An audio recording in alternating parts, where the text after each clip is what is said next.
Olá, sejam bem-vindos ao encontro virtual do blog, vou chamar de blog, né? Nosso blog A Hora do Livro. É um prazer ter vocês aqui conosco nesse encontro virtual. Estou tentando fazê-lo semanalmente, mas a agenda é um pouco conturbada. Eu não me dedico exclusivamente a esse tipo de trabalho, ainda que eu esteja tentando já ingressar, por isso que eu quero contar com o seu apoio desde já, e dando uma pausa aí para curtir, seguir e encaminhar ou recomendar esse vídeo aos seus colegas. Permita-me apresentar. Meu nome é Gaspar de Souza, eu sou professor de teologia e de filosofia e também atuo na área de editoração textual. Eu tenho uma imensa paixão por livros, de temas variados, e pode ter certeza de uma coisa: se algo que eu acredito que pode transformar a mentes, não de maneira redentiva, obviamente que não, mas em bons hábitos, é o prazer da leitura. Uma hora dessa eu faço algum vídeo sobre leituras, mas o meu objetivo aqui no nosso blog é compartilhar com vocês resenhas virtuais, detalhadas ou informativas sobre uma variedade de livros, sejam eles editados por mim ou não. Tudo bem? Então eu quero criar aqui com vocês um espaço onde nós possamos discutir ideias, refletir sobre diferentes perspectivas. Falar em perspectivas é o que logo eu vou apresentar o nosso autor. Quero criar esse espaço onde nós podemos descobrir novas leituras, aceitar orientações, sugestões de livros que você gostaria de ver resenhados virtualmente aqui por mim, e tudo isso possa enriquecer nosso conhecimento, expandir nosso horizonte, horizonte de entendimento. Eu desejo que esses encontros sejam sempre oportunos, sejam de rica oportunidade, para que todos nós venhamos a aprender uns com os outros, e certamente desfrutarmos da maravilhosa jornada que a leitura pode nos proporcionar, tá bom? Dito isto, nós queremos então apresentar o nosso blog virtual hoje, com um livro, que a Hora do Livro nos traz hoje. Qual é o livro que será apresentado hoje aqui no nosso blog virtual A Hora do Livro, Eu espero que vocês gostem desta apresentação hoje, Acredito que ela será bastante proveitosa, pois tem sido um livro de destaque também no cenário teológico. O nosso livro hoje é o livro do John Frame, História da Filosofia e Teologia Ocidental, na tradução do Pedro Issa, publicado pela Edições Vida Nova, agora em 2024. Este calhamaço contendo 1184 páginas. Então eu vou trabalhar hoje este livro, a apresentação deste livro, e eu espero que você possa desfrutar bastante da leitura. A resenha vou tentar ser bem sintético no nosso vídeo, para ele não ficar tão longo quanto o outro. E já peço o seu like, Deixa aí o seu like, para que o Instagram possa compreender que esse vídeo é útil para a nossa comunidade de estudantes de teologia, de filosofia, comunidade que gosta de leitura, que entende que o papel da leitura, e como não apenas com o poder que tem de transformar nosso vocabulário, nossa situação, mas certamente para a aquisição também de conhecimento. Então o nosso livro hoje é este, e eu peço seu apoio desde já, tá bom? Então vejamos quem é John Frame, tá bom? Então o nosso personagem é esse, tem o seu bacharelado em artes, na Universidade de Princeton. Há um segundo bacharelado em teologia ou em ministério, no Seminário Teológico de Westminster, juntamente com um mestrado em artes e mestrado em filosofia na Universidade de Yale, com um doutorado, o pessoal fala doutorado em divindade, mas divindade aqui não é doutorado em Deus, É, na verdade, um nome para a teologia ministerial, tá bom? Você tem o doutorado em teologia e você tem o doutorado em divindade, né? Divinity, que é teologia ministerial, tá certo? Ele foi professor, é professor emérito de teologia sistemática e filosofia no Seminário Teológico Reformado de Orlando, na Flórida. E por mais de 20 anos, né, o John Frame ensinou teologia apologética no Seminário Teológico de Westminster, tanto na Filadélfia e no Seminário de Westminster da Califórnia. Autor de mais de 20 livros, e deles muito volumosos, como o História da Filosofia e Teologia Ocidental, e já traduzidos para o português. Hoje eu vou apresentar, né, a obra publicada aqui, né, dele, por esta obra aqui. Há outros livros do John Frame já traduzidos também aqui no Brasil, mas hoje eu quero apresentar o livro publicado pela Edições Vida Nova. Além do História da Filosofia e Teologia Ocidental, nós temos o seu Teologia em Três Dimensões, tá? Onde apresenta um pouco daquilo que é conhecido seu, né, como triperspectivalismo, tá certo? Uma hora, talvez, aí havendo ocasião, na verdade, não só ocasião, mas lembrança também de fazer isso, eu posso apresentar um pouco mais sobre a sua concepção filosófica e teológica de triperspectivalismo. Talvez até mesmo uma resenha virtual deste livro. O que é que vocês acham? Se você quer ver uma resenha virtual deste livro, deixe o seu like e aí nos comentários que gostaria de vê-lo, tá bom? Então, vamos lá. Os escritos de John Frame são variados. Vão desde a filosofia, né, teologia, apologética, ética, adoração, há um livro dele publicado sobre a adoração, princípio regulador do culto, né, e filosofia, tá certo? Mas o John Frame tem uma produção literária muito grande. Há um site dele que você pode visitar e encontrar bastante material dele, muitos artigos, alguns deles vão estar presentes nesse livro História da Teologia e Filosofia, ou Filosofia e Teologia Ocidental, certo? Bom, o que é que nós podemos dizer mais de um livro que recebeu mais de 40 endossos das melhores referências na teologia pastoral, teologia geral e filosofia cristã? Se você abrir o livro, logo no começo, você tem a introdução com diversos versículos bíblicos, textos bíblicos. O John Frame não se acanha, isso é um ponto muito positivo, em testificar-se como cristão, tá? De imediato a sua fundamentação teológica ou filosófica é a Escritura, tá? E vocês vão encontrar esses endossos que eu falei, né? Como James Anderson, o Donald Carson, o John Piper, o Richard Giffen, filósofos como Greg Velch, né? Teólogos como o Packer, né? Jane Packer, David Nigel e outros tantos. Então, o que você não pode deixar é se impressionar, tá? Por ter mais o que dizer depois desses tantos endossos. Sempre há o que dizer. E aqui o que eu vou apresentar é o meu parecer sobre este livro, tá certo? Então, no que nós podemos afirmar deste livro, eu quero apresentar primeiramente essa proposta do John Frame. Bom, é bom destacar o seguinte: o John Frame, né, não vê muita diferença entre teologia e filosofia. Ele não tem essa dificuldade. Vocês vão encontrar logo na página 41 e o primeiro capítulo, onde ele vai tratar a Bíblia e filosofia, tá certo? Então, logo na página 41, ele não vê muita diferença. Pelo contrário, né, eu sou inclinado a concordar com ele, obviamente com algumas diferenças, né? Ele diz assim: embora eu não veja uma diferença muito grande entre essas duas disciplinas, teologia e filosofia, né? Ele é mais bem conhecido como teólogo do que como filósofo, embora ele não veja diferença entre as duas, tá? Ele tem habilitação, como ele diz, em filosofia, certo? Mas o capítulo primeiro dele é a filosofia e a Bíblia, tá? Como eu disse, a nossa resenha não vai fazer muitas leituras, mas é simplesmente uma maneira de apresentação geral do livro, tá? Então, o que John Frame quer com este livro, né? Ele não vê essa diferença e ele pretende contar uma história, né?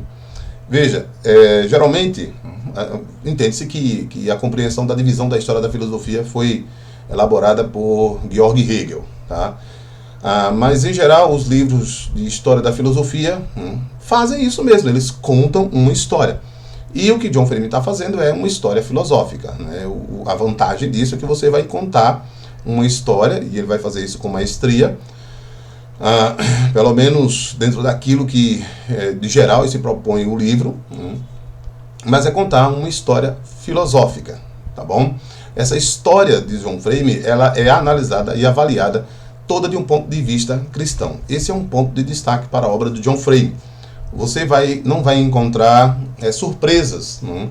Ele está avaliando o livro de um ponto de vista cristão, e um ponto de vista cristão específico. O ponto de vista cristão é esse: protestante, reformado, calvinista. E filosoficamente vantiliano, claro, né? Ele é adepto de Van Til e é a maior influência sobre ele nesse livro e em toda a sua literatura. Segundo John Frame, ele faz isso porque ele entende que a Bíblia deve governar o pensamento filosófico, né? Ora, se nós tomarmos por base certas passagens bíblicas, a Escritura ela não é meramente a palavra de Deus para um livro de formulação teológica sem aplicação, né? Teologia é a aplicação da palavra de Deus à vida, né? Assim como ele define a apologética, ele também, né, ele define a apologética dizendo que é a aplicação da verdade da palavra de Deus à vida. E a teologia é a aplicação da palavra de Deus à vida. Essa definição de teologia que ele propõe. E se você olha a Escritura, né, ela é mais do que meramente um livro para formulação teológica ou filosófica. Né? A Escritura é um livro que pretende governar mente, coração e tudo. Afinal de contas, esse é o primeiro grande mandamento. Amarás ao Senhor teu Deus com todo o teu coração, com toda a tua força, com toda a tua alma, com todo o teu entendimento. Então ele diz que a Bíblia deve governar o nosso pensamento filosófico, a nossa maneira de pensar deve partir daquilo que a Escritura tem como revelação, tá? Acerca de Deus, acerca do mundo e acerca do homem, do ser humano. Tá? Então o autor acredita que a Bíblia tem algo a dizer sobre filosofia. Tá certo? Não meramente em matéria de uma sabedoria bíblica, mas em matéria de uma formulação teológica. Alguns autores antigos e contemporâneos tentam fazer isso. Desde a antiguidade, né, os cristãos que se envolveram com a dinâmica filosofia e escritura tentaram elaborar uma filosofia a partir da escritura, ou ler a filosofia com os olhos das escrituras. Ou seja, o que nós temos diante de nós na obra do John Frame não é uma história neutra. Ele está, como eu vou apresentar logo mais, colocando as cartas na mesa. Então nós não teremos diante de nós, na leitura deste texto, uma história neutra. Né? E isso deve nos fazer refletir exatamente o que seria fazer uma abordagem histórica ou uma abordagem da história da filosofia, de qualquer outra área, já comprometido com certos conceitos, certas ideias. É que esse ponto de partida dele, né, como aqueles que conhecem o seu trabalho bem entendem, é que não há nenhum ponto de partida neutro, né, do zero. As pessoas partem, né, as suas análises, as suas avaliações de alguma coisa. Né, e essas coisas, elas são, no fundo, religiosas. Né, o John Frame coloca isso. E essas ideias, elas são, no fundo, religiosas. Tá? Uma das premissas que o John Frame toma do Cornelius Van Til é a concepção pactual, tá? de que Deus se relaciona com o homem através de um pacto. E, portanto, os homens estão numa relação com Deus, ou como cumpridores deste pacto, ou como violadores deste pacto. De maneira que aquilo que eles fazem, né, fazem corandel, ou para a glória de Deus, ou para a idolatria, tá certo? Eu preciso que esses pontos fiquem claros, porque isso é o que anularia, ou melhor, é isso que enfatizaria a suposta neutralidade que as pessoas propõem. Vamos partir de um ponto de vista neutro. Não.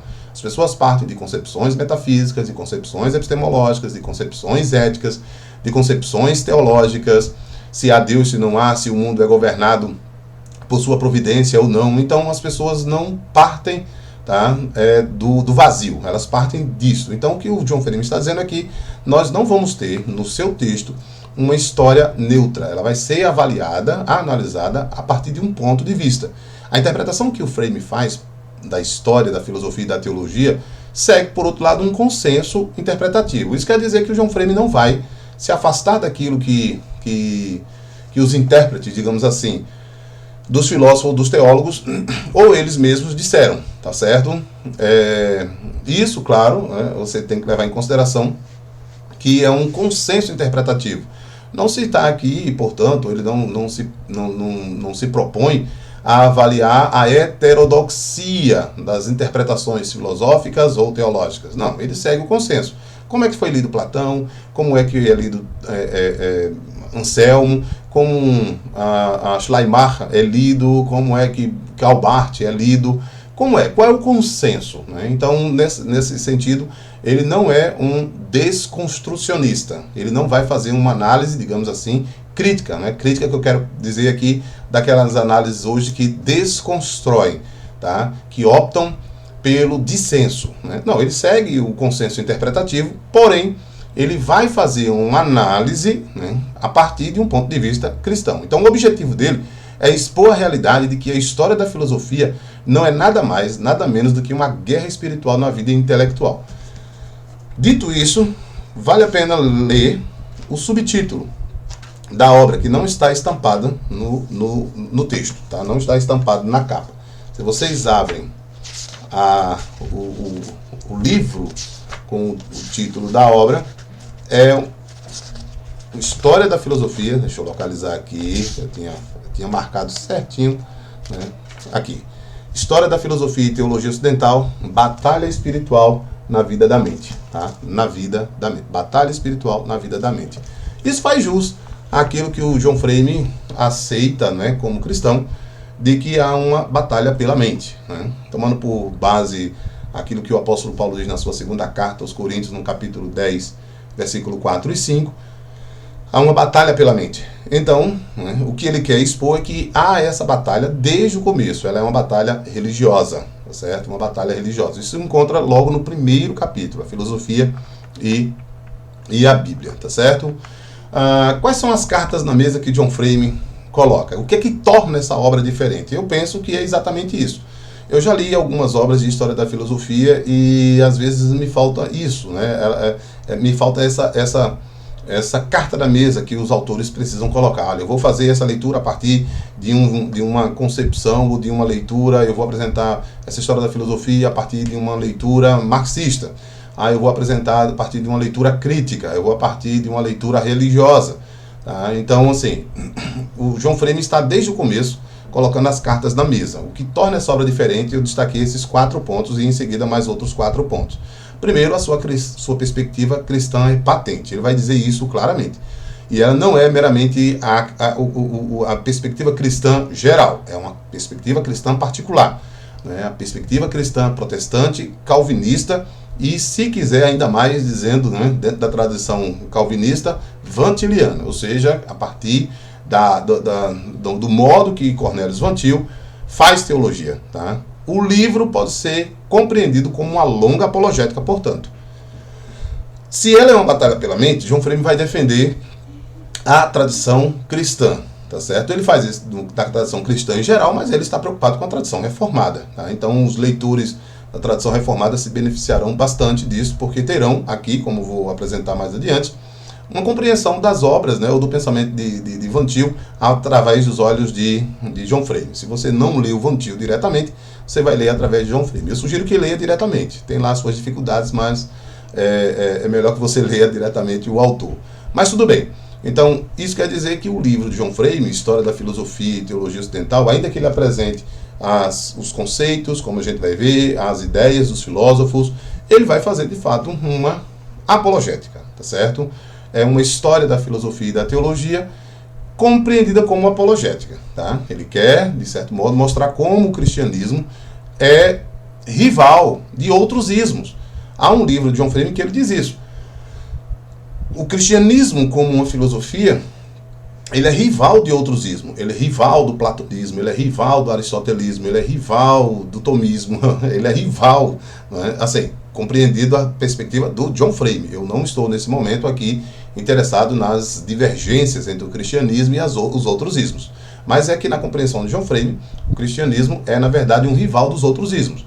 Tá? Ele se opõe, né? Ele é rival do romantismo ou do existencialismo, né? E na teologia do bartianismo, ou sei lá, qualquer outro ismo, né? Então, o livro deve ser lido dessa maneira, vendo como uma tarefa de defender o cristianismo perante os outros ismos, tá certo? Perante a história da filosofia e da teologia.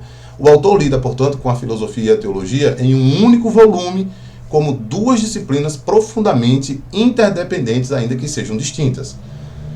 A ideia dessa distinção deve ser vista apenas quanto ao ponto de partida, tá certo? A filosofia como um ponto de partida da autonomia da razão e a teologia como um ponto de partida da escritura autovalidada, auto-autenticada, ou, como diria Van Til, do Cristo autovalidado, né? Ou autocontido, do Cristo auto-interpretado, autovalidado, auto-autenticado, tá? Essa expressão ela já aparece nas Institutas de João Calvino, lá no primeiro livro, no capítulo 7 e 8, né, das suas Institutas, quando ele trata de uma expressão, né, grega, autopistia, tá? Ela é autovalidada, ela é a confiança e a validação da Escritura vem de si mesmo, ou do Deus triuno falando nela.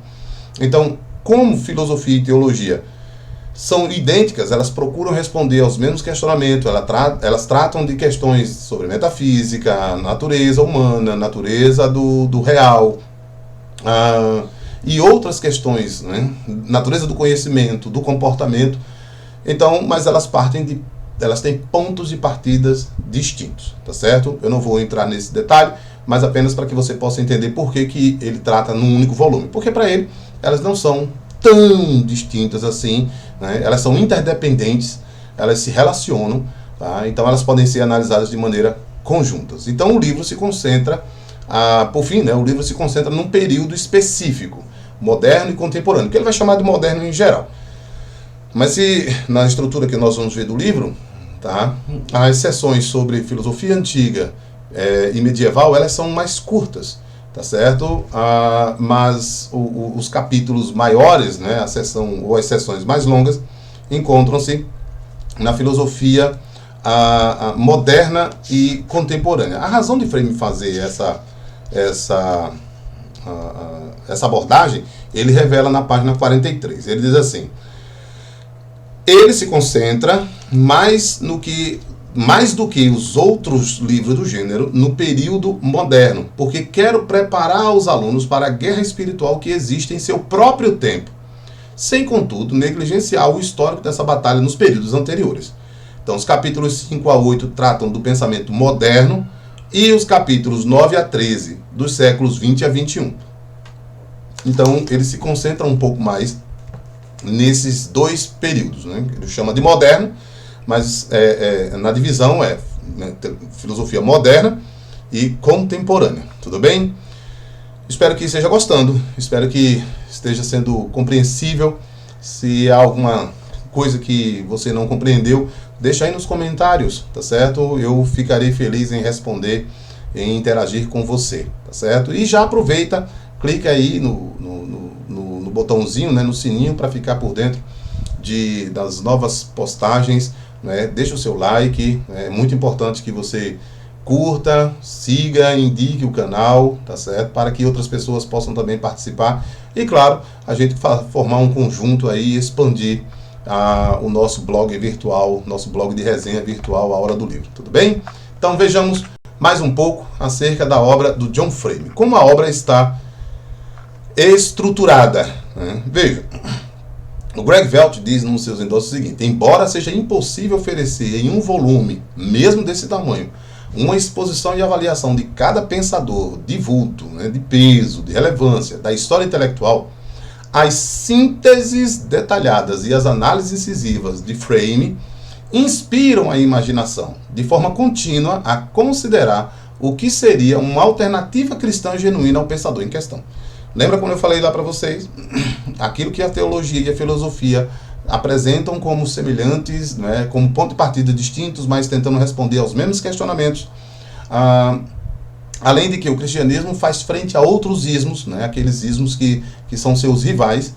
Então, o que o Velch coloca como tem posto até agora, é que em cada momento o Frame vai analisar e vai mostrar qual a alternativa cristã àquele pensamento. Se é a alternativa cristã ao pensamento das ideias eternas em Platão, ou das formas, a matéria e forma em Aristóteles, ou natureza e graça em Tomás de Aquino, ou o argumento ontológico em Santo Anselmo, ou o cogito de Descartes, ou qualquer outra ideia. Então, John Frame vai apresentar uma ideia, digamos assim, né, uma alternativa cristã genuína ao pensador em questão. Dito isso, nós podemos encontrar a obra nesta forma, tá certo? Aí nós temos um panorama. Eu sei que pode parecer estranho, eu vou fazer isso, eu vou precisar colocar o índice para que você tenha uma ideia geral do que você vai encontrar. Então você tem ali 12 capítulos, certo? Filosofia e Bíblia, filosofia grega, filosofia cristã antiga, filosofia medieval, o pensamento da primeira modernidade. Observe como eu falei, né? Então, do capítulo 5 ao 13 são maiores, né? Ele vai se concentrar a partir daí. Teologia do Iluminismo, Kant e seus sucessores, Teologia do século XIX, Nietzsche, o Pragmatismo, Fenomenologia e Existencialismo, Teologia Liberal do século XX, parte 1 e 2, Filosofia da Linguagem do século XX e Filosofia Cristã Contemporânea. Seguido aí de 20 apêndices.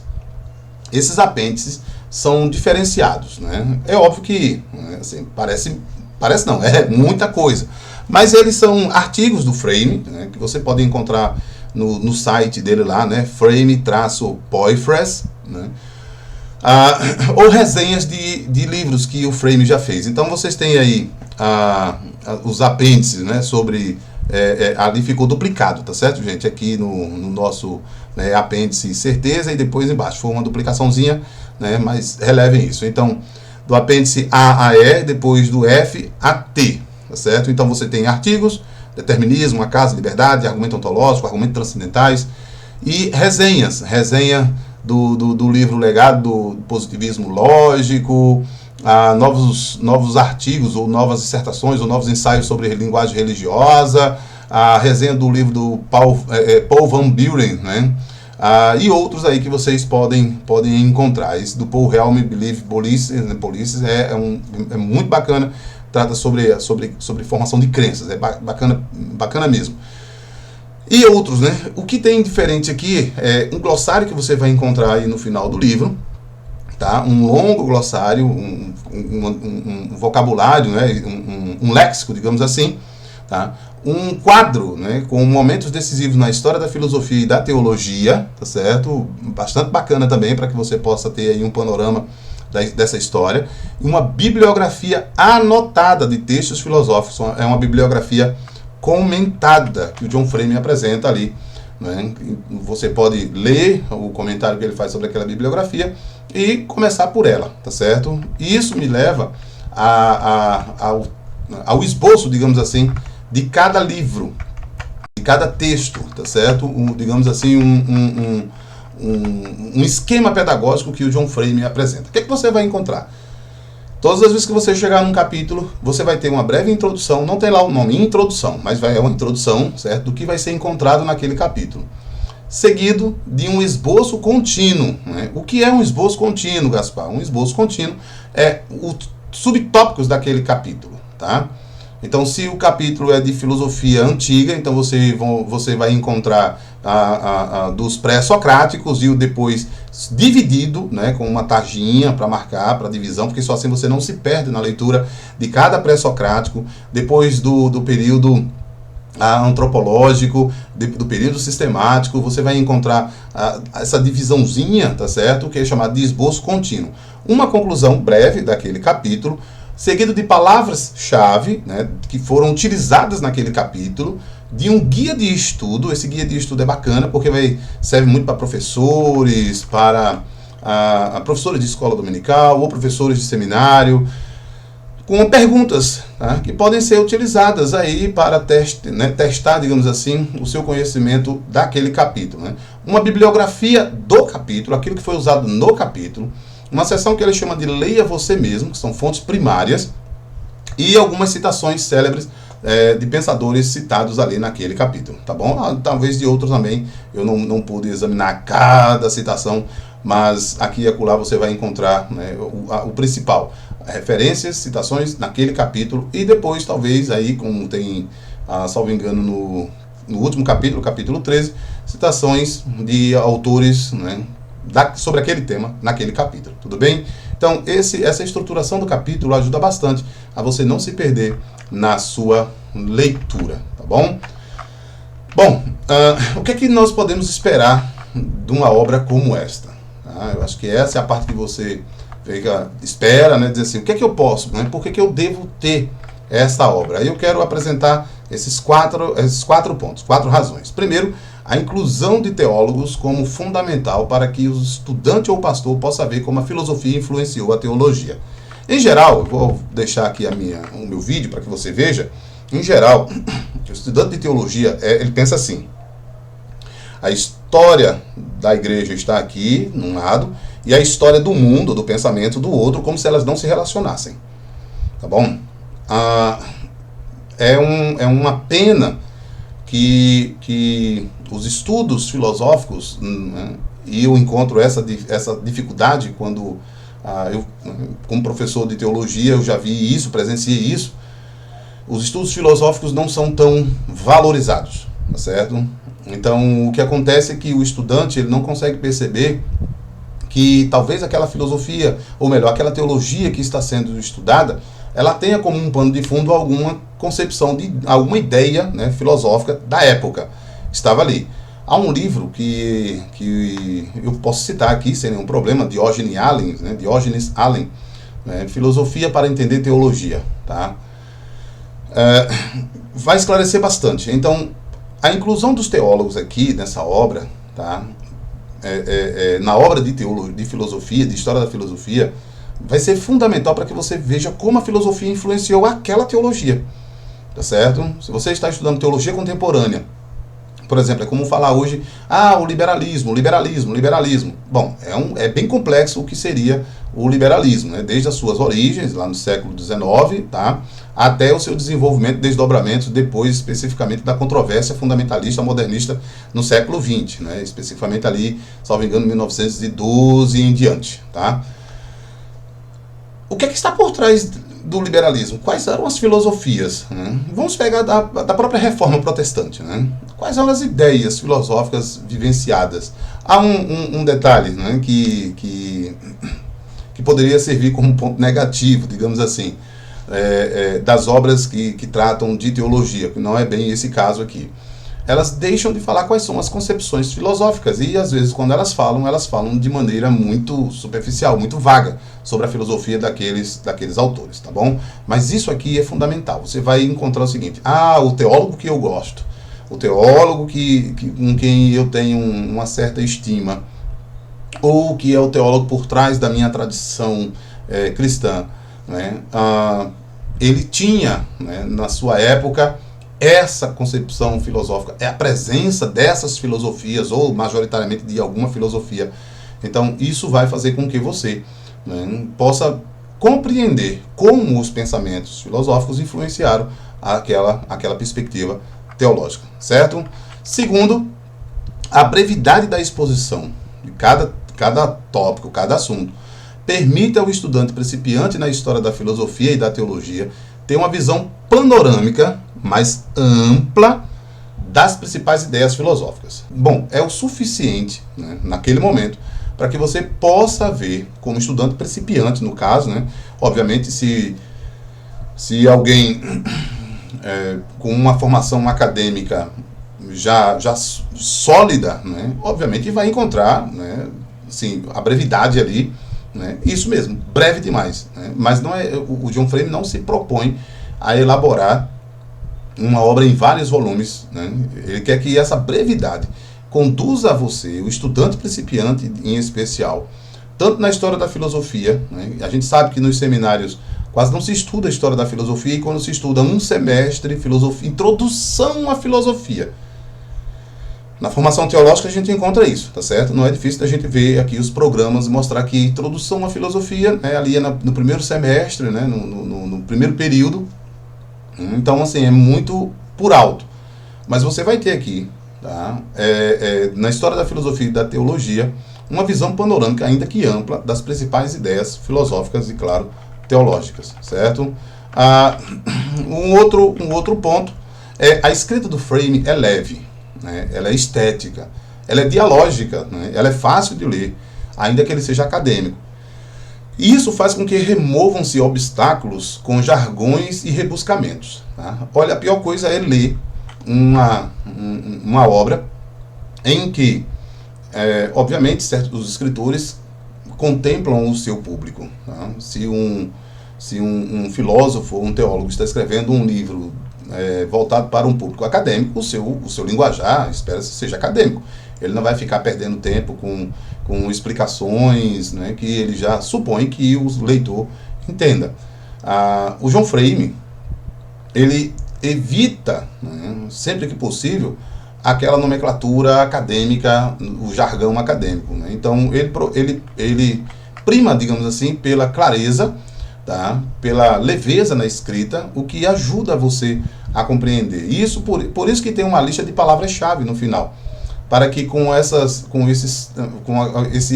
palavras-chave você entenda o que foi trabalhado naquele capítulo.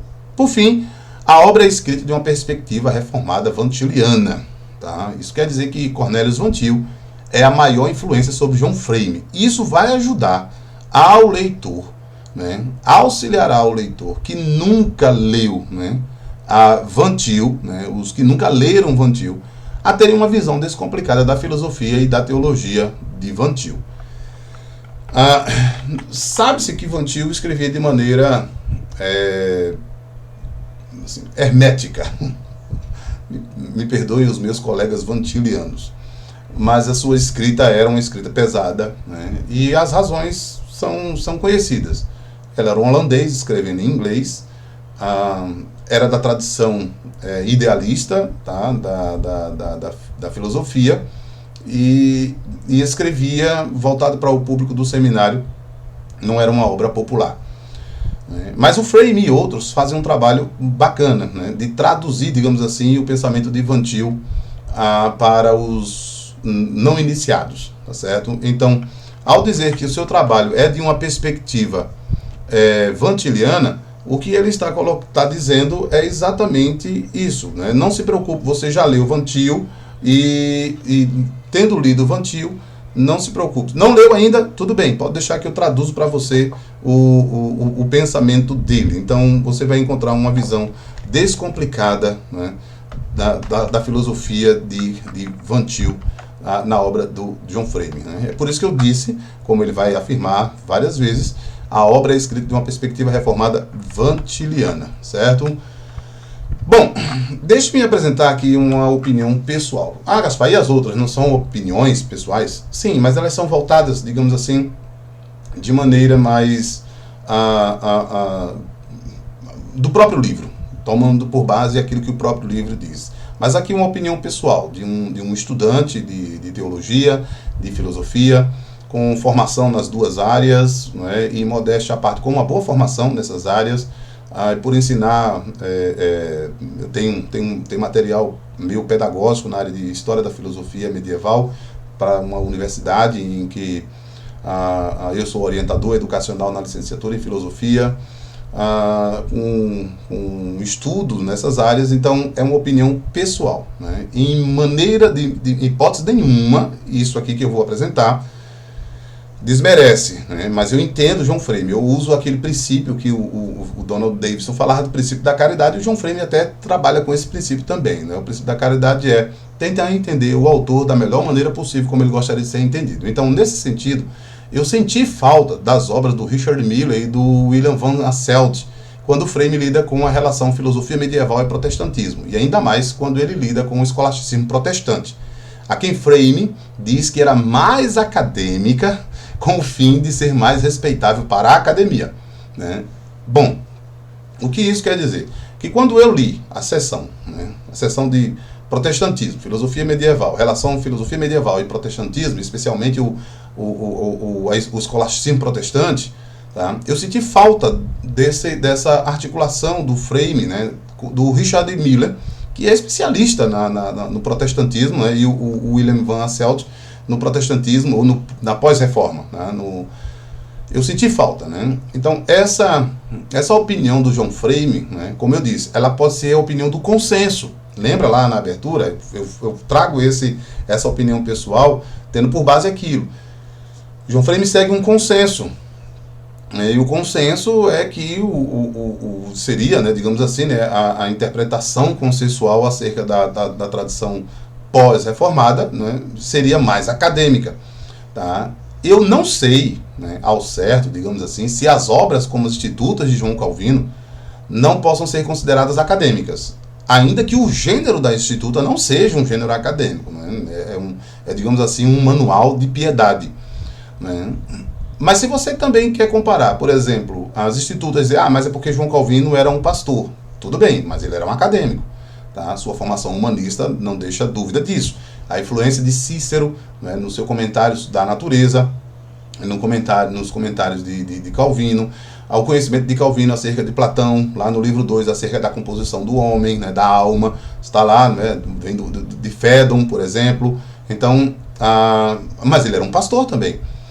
De igual modo, as Institutas de Francis Turretin, né, publicadas já em português, que era um teólogo acadêmico, né, dialogando com o catolicismo romano, com o socianismo, tá certo, de sua época, mas também um pastor. Então, vejam, as duas obras, de tempos diferentes, né, as Institutas 1559 e as Institutas do Francis Turretin, né, um século depois, eles são acadêmicos, mas eles também são pastores, mas é o momento em que eles estão escrevendo. Né? Havia uma necessidade maior no escolasticismo de escrever daquela maneira, porque a frente era outra.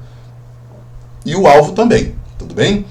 Então, a meu ver, Frame realiza um tratamento negativo da escolástica protestante por implicá-la, né, na origem da teologia liberal. Bom, ele diz isso na página 275, tem lá o meu grifo, tá certo? Eu vou ler textualmente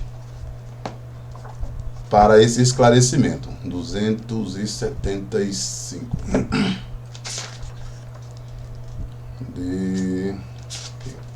Diz assim: o leitor terá de decidir se a decadência recente das igrejas no caminho do liberalismo é resultado de alguma forma desse movimento acadêmico do escolasticismo protestante. Bom, eu tenho lá minhas dúvidas sobre isso, mas volto a entender o contexto no qual Frame está pensando, tá bom? Ou seja, eu penso, né, isso aí é uma opinião pessoal, né, nada a ver com editoração, nada a ver, é uma opinião pessoal, mas eu penso que a obra merecia um tratamento melhor dos escolásticos protestantes, como Turretin, que é citado apenas numa nota de rodapé, tá certo? Na página 274, na nota 21, e de Francis Júnior, do Francisco Júnior, né, que é completamente ausente na obra. Por que isso? Eu não tive a oportunidade de, né, talvez possa perguntar isso um dia, mas eu não sei o motivo porque desse tratamento com a escolástica protestante, tá? Sinceramente, eu não tenho essa resposta. Eu também nem procurei. Eu li e me chamou a atenção. Foi por isso que eu coloquei essa seção da resenha virtual. É uma resenha, tá? De uma opinião pessoal. Um terceiro ponto de opinião pessoal é que no capítulo sobre filosofia cristã, né, o capítulo 13, eu senti falta da inegável contribuição do filósofo William Lane Craig. Olha, eu tenho muitas divergências com o Craig, não tenha dúvida, tá?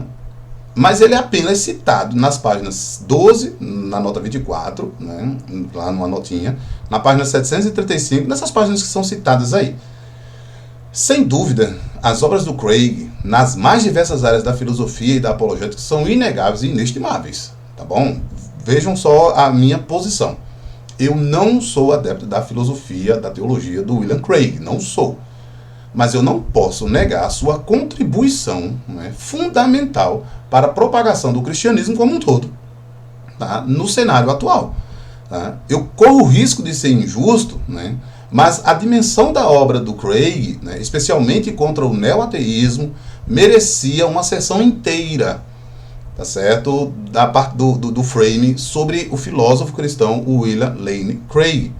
Os neo-ateus e outros filósofos, né, podem não saber quem era o Kuyper, ou o Dover, ou o Van Til, mas certamente eles sabem quem é o William Lane Craig. Essa é uma opinião pessoal. Julgo que seja honesta.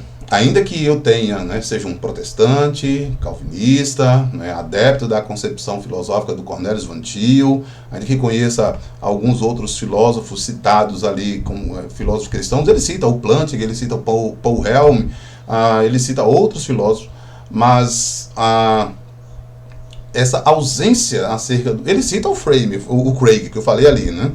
Tá? Como filósofo analítico e tal.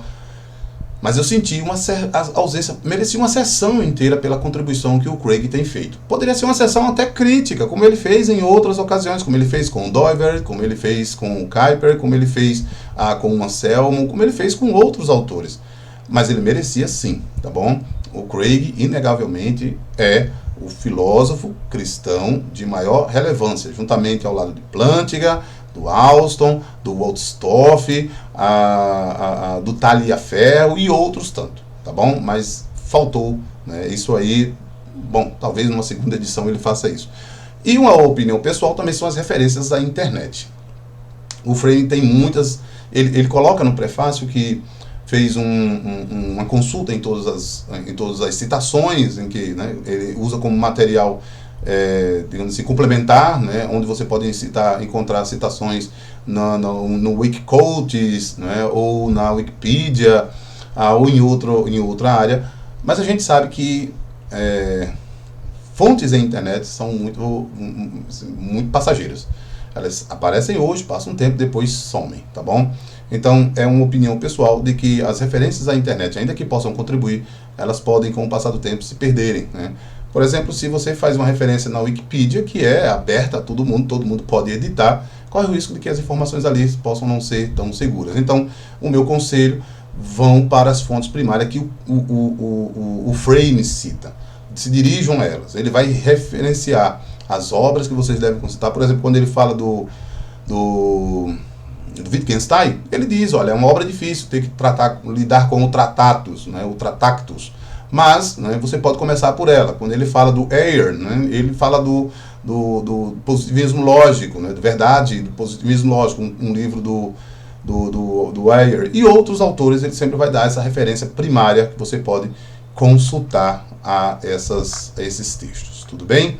Bom, se você chegou até aqui, você pode querer saber onde obter o livro, o nosso livro resenhado hoje, tá certo? História da Filosofia e Teologia Ocidental. Bom, você pode comprá-lo, né? Você pode adquiri-lo direto nas edições de Vida Nova. O link eu vou deixar na descrição aí para você, tá bom? E outras livrarias evangélicas físicas ou online. Então, vou deixar o link aí na descrição para que você possa ir direto ao site da Edições de Vida Nova e adquirir o seu livro, tá? Eles encaminham para você, né? Faça lá a sua aquisição, tá bom? No site da Edições de Vida Nova. Mas eu tenho uma livraria aqui mais próximo à minha casa. Tudo bem, vai até lá e diz que viu a resenha aqui no nosso canal e, né, não vai ter desconto nenhum. Não vai ter desconto nenhum. Eu não dou desconto, não tem cupom. Pelo menos é porque o nosso canal está começando agora, né? Mas se você der o seu apoio aí, né, o seu joinha, né, se divulgar, certamente mais adiante a gente faz lá o cupom, tá? Quando as editoras, as livrarias ficarem mais cientes desse trabalho que eu estou fazendo, né? Eu não ganho nada por isso, não tenho parceria nenhuma com as editoras, ainda que eu trabalhe, preste serviço, né, de editoração para algumas editoras, mas não me patrocinam por isso, mas se quiserem eu topo, viu? Se quiserem fazer essas parcerias, né, quando o canal estiver cada vez maior, então melhor ainda, mas conto com seu apoio logo de agora. Mas chegue lá na livraria, tem uma livraria próxima à sua casa, compre, eu entro numa livraria online dessa aí, compre, mas a minha recomendação é que você vá direto na editora, no site da editora Vida Nova, com o link aí na descrição, tá? Se você gostou desse vídeo, né, eu quero pedir, né, que você curta, que você compartilhe, que deixe o seu comentário, que apoie o nosso canal, né, para que continuemos oferecendo conteúdos como este, né? Eu sou novo, sou iniciante nesse tipo de mídia, né? Ainda que eu trabalhe com educação à distância, mas eu sou novo em promover esse tipo de conteúdo, né? Encontro bastante dificuldades, né? Não é fácil ter que fazer a resenha de um livro como este, né? De escolher bem o que é que vai ser trabalhado, né? Existem outros livros, né? Em seguida eu já iniciei mais um, mas certamente ele vai ficar por aqui ainda, enquanto eu dou continuidade com outros que são mais vamos dizer, dinâmicos para que eu possa trabalhar. Mas se você quer que esse canal continue, né, conto com o seu apoio. Então visite também nosso perfil lá no Instagram, tá? Lá eu coloco postagens breves, certo? Na área de editoração. Não é uma editora, a Bíblias Editoração não é uma editora, é apenas um canal para divulgação dos trabalhos que eu já fiz, né? Ou que eu me interessei, que eu gostei de uma leitura, né, de vários livros que eu já li, eu gostei. Vou fazer resenha também de livros mais antigos, não necessariamente dos livros novos, e que eu quero apresentar para o público, tá, interessado em por onde eu começo uma leitura de um livro, qual livro você me indicaria. Então eu quero que você conte comigo nisso, tá? Então, obrigado pelo seu tempo, seu interesse, e nos vemos, tá? Tem aí o QR Code se você quiser fazer a sua contribuição para que eu possa, né, melhorar todo o aparato, tá, aqui de gravação, né, um cenário melhor, mas eu vou dar continuidade, né? Eu não tenho preocupação, começando com um pouco aqui, com uma luminária, uma câmera Logitech, o meu cenáriozinho aqui, tá bom? E daqui a gente vai juntos, né, crescendo, desenvolvendo esse canal, tudo bem? Então, obrigado e até a próxima do nosso blog virtual, de resenha virtual, A Hora do Livro. E a gente se vê, então, no próximo canal. Esse texto aí viria em breve, mas vai ser bem em breve. Outros ainda virão. Até lá, se Deus assim nos permitir.